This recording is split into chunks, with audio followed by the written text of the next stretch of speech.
This hour is also brought to you by Lads for your zero-turn mower and golf car needs. Here once again are Greg Gaston and Eli Savoy.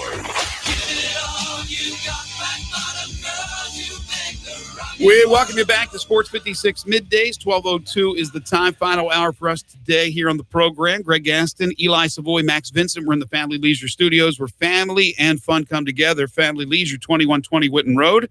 That is just north of I-40. And Sports 56 Middays is delivered each and every day by our title and presenting sponsor, the great folks at FedEx. Make the most out of your e-commerce experience by finding insights and inspiration from other small business owners.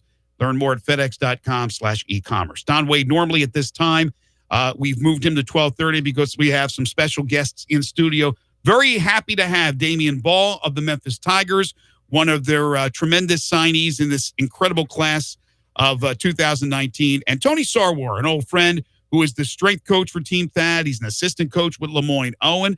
I don't know, Tony, if you saw me when you were in for the preseason game this past season. I'm waving to you over there on the bench, and you're staring at me, but I don't know if it's like clicking. Well, I mean, like I was talking to Eli earlier, I didn't recognize you because of the guns that you got. Like, you've gotten so buff in the last few years. I was like, that guy looks like Greg, but he's like a bodybuilding version of Greg. Like, why is Joey Guns over there waving at me? I don't know what the heck's going on. I don't want this guy to pick a fight with me. Man, well, it's great to have you, Tony. I know you're doing a lot of great things with Lemoyne, but also with Team Thad, and one of the guys certainly that you've been working with is right here. And Damien, thank you so much for coming in. We appreciate it. Thank you for having me. All right, so this is crazy, right? This week is crazy.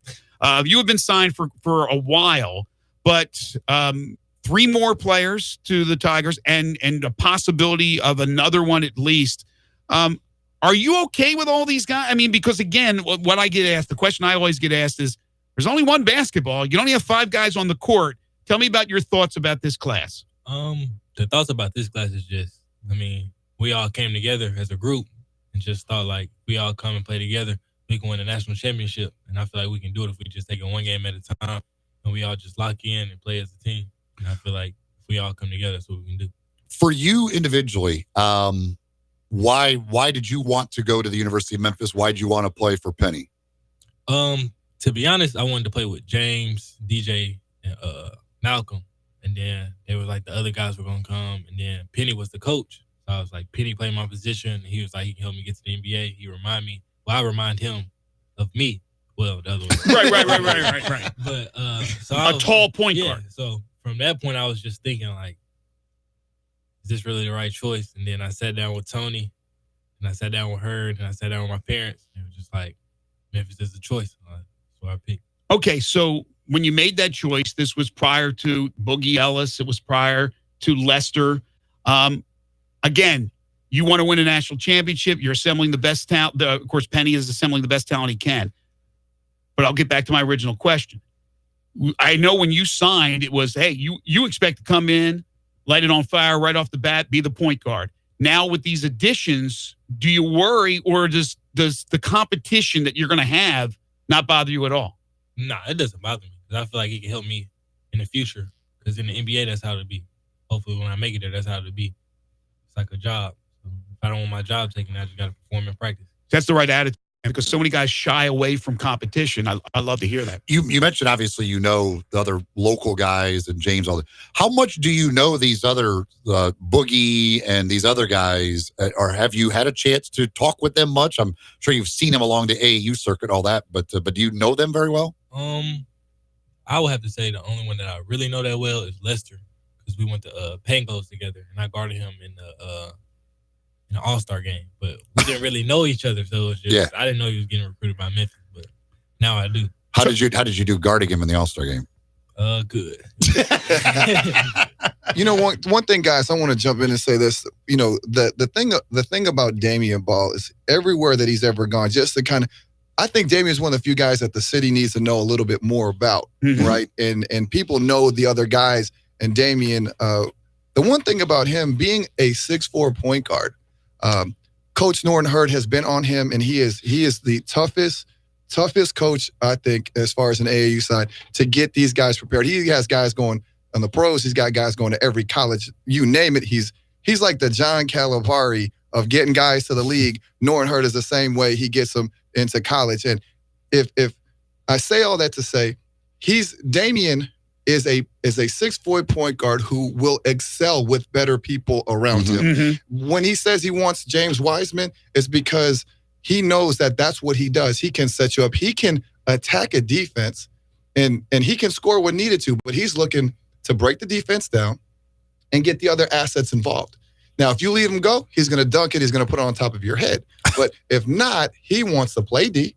He wants to set the other guys up, and he wants to attack the defense. So the more that these guys come in, the better Damien's going to be able to look.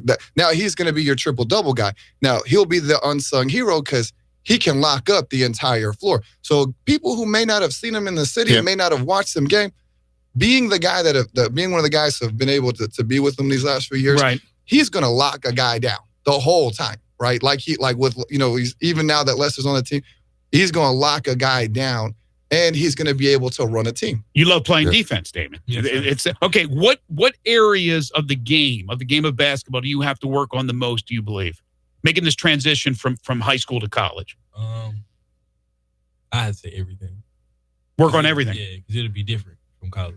Like, people are going to be faster, stronger, everything. So I'd say everything.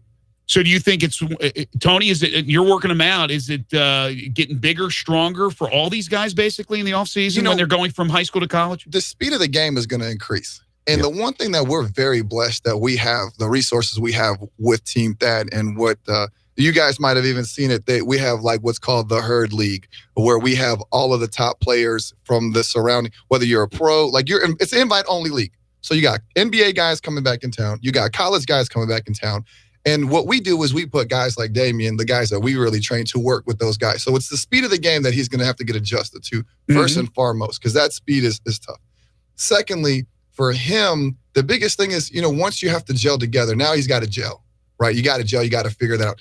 When it comes to getting bigger, stronger, faster, that's what he's doing. He's going 2 a days, if not 3 a days right now, to be able to get prepared, to be ready to take the physicality of the game to that level. But it's really the speed is what. And if you notice, he's a humble guy. He's not a guy that's, I just need to work on this because all this is checked off.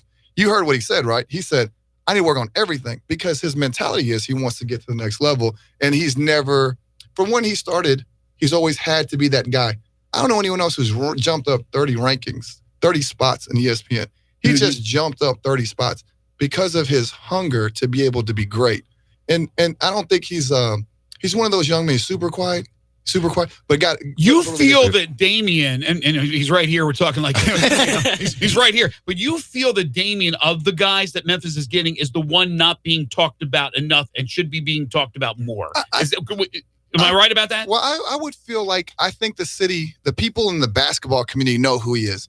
He's put his foot, he's made a stamp on that. But as far as in the community, they may not know enough about him, right? Yeah. And the work that he's done. He's a young man that has been able to come from not a 3-star, not a 2-star, not ranked, to be able to now be a 4-star. He jumped, like I said, 31 spots in the last. I don't know anyone else who's done that much in the last spot. He's jumped the most, but it's come from hard work, good directing and coaching with Team Thad that we feel like we have in the program. And then, really, it's him. He's driven.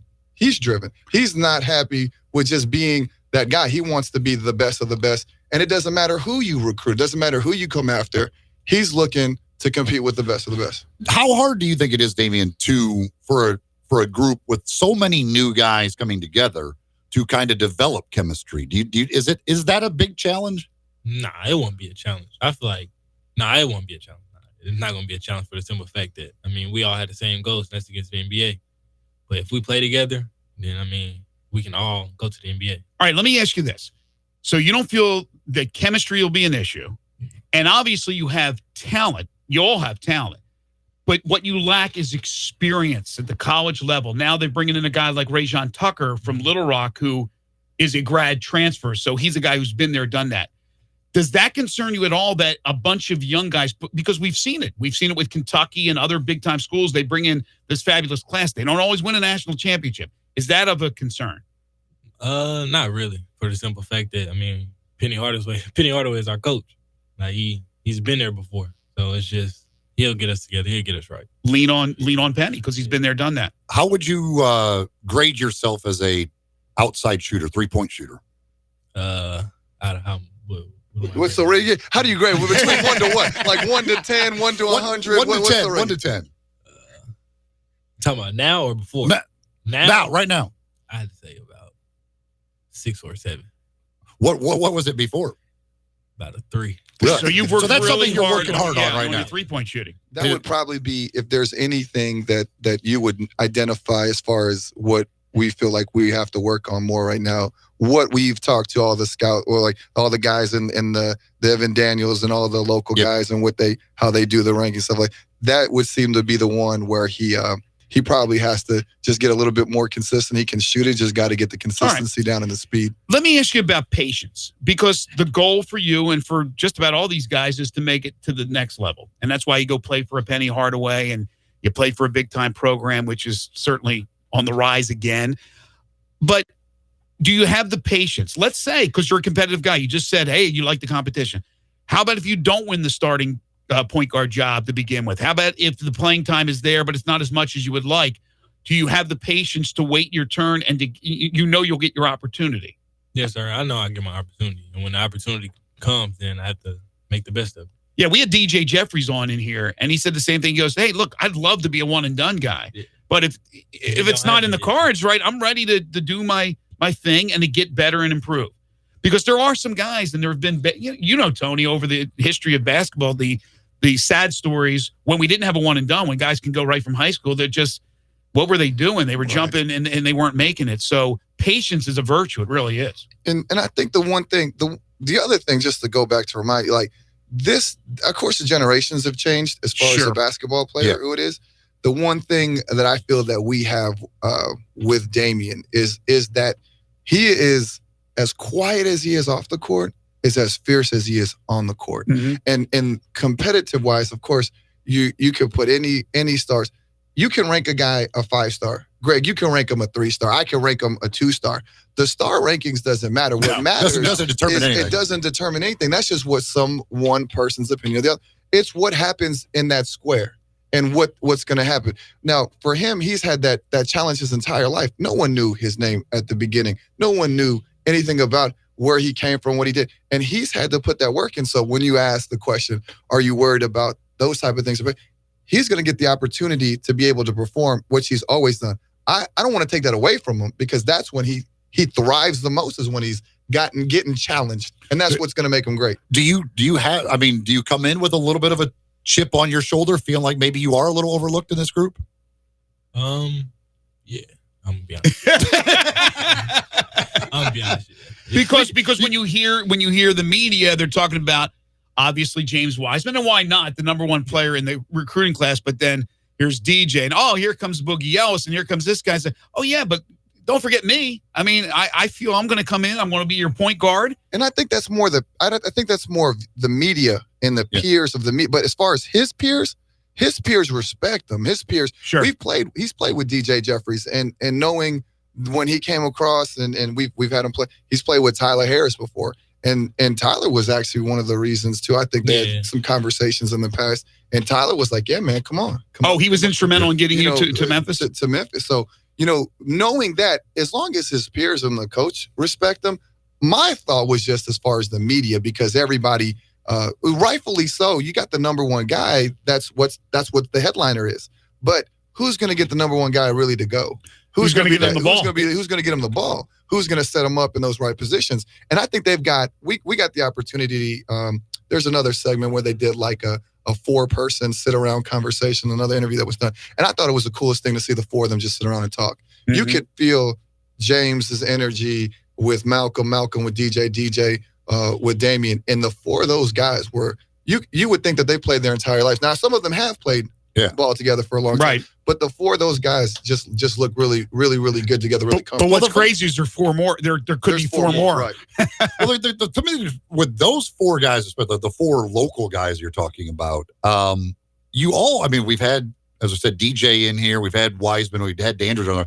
You guys, it's a very humble, kind of quiet group. Yes. Like you guys are all like the kind of the same personality, it seems like. Yes, absolutely. And that's the one. That's what goes to my point about being the difference with this culture. The culture of this generation change used to be the culture was that you have to be very loud. Now with great coaching that those guys have had as well. And great, I feel like the coaching that we've been able, the humility's got to be instrumental into their success, because you got to show it, not talk it. Well, you've worked with one of the most humble basketball players of all time, and that's Jarnell Stokes, a good friend of the show. Great. Yeah, so let me ask you this, Damien, because you are kind of mild-mannered, quiet, away from the court. On the court, obviously you're a warrior, you're aggressive, but will you be able to be vocal? Because that's what a point guard has to be. Yes, sir. I'm not going to say I'm forced to, but that's my position, so that's what I have to do to get my teammates going for us to win, things like that. Okay. Who are the guys who, like, growing up, who are the players that you've kind of idolized, that you've looked up to, that you've kind of maybe tried to model your game after? Growing up, it was really Jamal Crawford and Rondo, but then I started liking Nick Young, and then that's where I got my. That's where he got. Yes, his Twitter name explained. His Twitter handle, for those who want to follow Damien, is _swaggy_D2 _. That's where I got my name from, Nick Young. But you said Jamal Crawford, who is a guy that I've always loved watching him play. But that was just a dead eye 3-point shooter. Well, he's got some of that explosiveness every now and again, and that's what I think that Damien and him have a lot.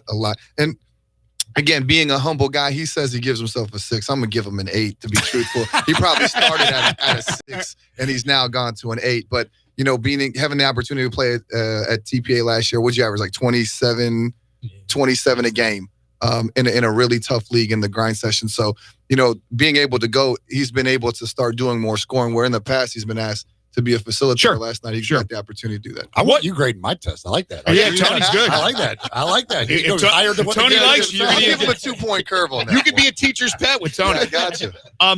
What has Penny said to you about what your role is going to be, about your coming to Memphis when they were recruiting you? What has Penny specifically said about you, Damien, with this team? He just told me he just want me to come in the first day of summer and just no games, not being friendly. First day, play defense, then just get everybody going from there. But he was like, don't play the back seat. Just come in and do what I'm supposed to do. And so you'll start taking courses in the summer at University of Memphis? So what's the game plan now? Here we are mid-May. You've been working with Tony and getting bigger and stronger and more fit. So when do you guys will get all together at the University of Memphis? Gosh, they're still filling out the roster, for goodness sakes. But when will it be where you guys start to get together and could pick up over the summer and start to know each other, get to know each other a lot better for the guys that you don't know that well? June 3rd. June 3rd is when it starts. How excited are you, Damien? I'm very excited, to be honest. What about the family and your friends? How excited are they that they're going to be able to see you here in this city? To be honest, I think they're more excited than me. That's very true. We really are. And do you expect that Precious, when he announces this weekend, is going to be coming to join you guys? Yeah, that's what I'm really hoping. Yep. The other thing too, like when you come into, he got the opportunity. He had a lot of other colleges that were after him, and I think it says a lot for the community, for the city. He could have gone to another place, easily gone to big other schools, but he wanted to stay and help with this process with building Memphis. That's another key piece. He believes in the city. He's played for the city. Now he's going to be able to stay and do his college. Is that one of the things you're growing up? Did you was that kind of the dream to be able to play college basketball here in Memphis? It wasn't. It wasn't? My dream was, to be honest, it was either to go to Vanderbilt or Duke or Kentucky, somewhere like that. Oh, wow. Which Vanderbilt, by the way, did happen to offer him, just so you know, and he turned down Vanderbilt to stay to Memphis, just to throw that in there for you. So what obviously Duke and Kentucky, that's obvious. We know those. Why was Vanderbilt one of those schools that you wanted to go to To be home. I'm closer to home. He's okay. close. Oh, you're from there? Okay, you're from from originally. Oh, okay. There How long go. have you been in Memphis then?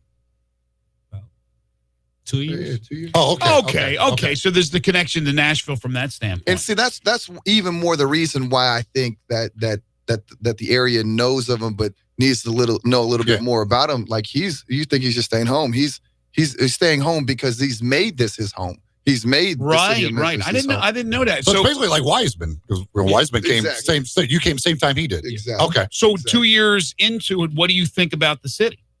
When I first came, I thought it was people Memphis. So I was just like, no, this ain't where I want to be. Then once I got to get to know it, then I was like, people are really nice. So I was just, yeah, I want to stay in Memphis. How about that? There you go. That's fan base out here. I mean, what's crazy is I get to walk with him this time last year, and not a soul recognizes me, right? Not a soul recognizes me, and I've been in the restaurant business for such a long time. Now you can't go anywhere with him without somebody. Can I take a picture? And so, that's the type of stuff that you really want to do, because he could go to another school, someone may not, but it's just reinforcing all those long days that Coach Hurd's going to put him through. Coach AJ works him out as well. All those hard workouts, to be able to get out to go to the gas station, have a young person like he was, be able to want to take a picture with them. I mean, I even get motivated. I get motivated to work them out when I see that stuff. I've been here now 25 years. You are beloved as a Tiger in this city. They absolutely love you. And what's really cool is that you're still recognized, like you said, and beloved in a city where there is an NBA team. But I think that's probably cool for a guy like you who wants to be playing at that level, to have an NBA team right here. Absolutely. Can you talk about that a little bit? Yeah. That's great. That was really one of the reasons too, because it's like I can play on the NBA floor and like get used to how the courts and the rims are, and it'll be GMs because it's Memphis. Yeah. And those guys sometimes show up at over at the Lori Walton facility, or you'll be at a game to see the Grizzlies, and they recognize you because they've come over and watched Tigers games. So it's really, really nice camaraderie between the Grizzlies and the Tigers. Want to remind everybody again, and Tony, you're on Twitter, not much, but what? Yeah, I'm more of an IG guy. But that's just me. But on the Twitter, I'm under Coach Tony Sarwar is mine. But that's I'm more the IG guy than the Twitter guy. Instagram guy, which I am not. You should go Swaggy D3. Yeah, but Greg took that one already. He said Greg's got Swaggy D3. You go Swaggy D4. Okay, I'll go 5. I like the number 5. He is Damion Baugh, Memphis Tigers 6'4" guard, signed, sealed, delivered, ready to rock and roll with the University of Memphis this year. Again, you can follow him on Twitter at _SwaggyD2 _. Hey, Damion, what number will you wear, by the way? 10. 10? Number 10. Well, you're going to change it to Swaggy D10? No. It's still gonna be 10. 10 on the program, 1 in our hearts. There you go. Damion Baugh, thank you so much. Really appreciate it. Tony, as always, man, thank Pleasure, you so much. Greg. Thank you for having us. All right, we need to take a break. When we come back, Don Wade will join us for the dish. This is Middays on Real Sports Talk, 87.7 FM. Get happy with Johnny Radio's Happy Hour.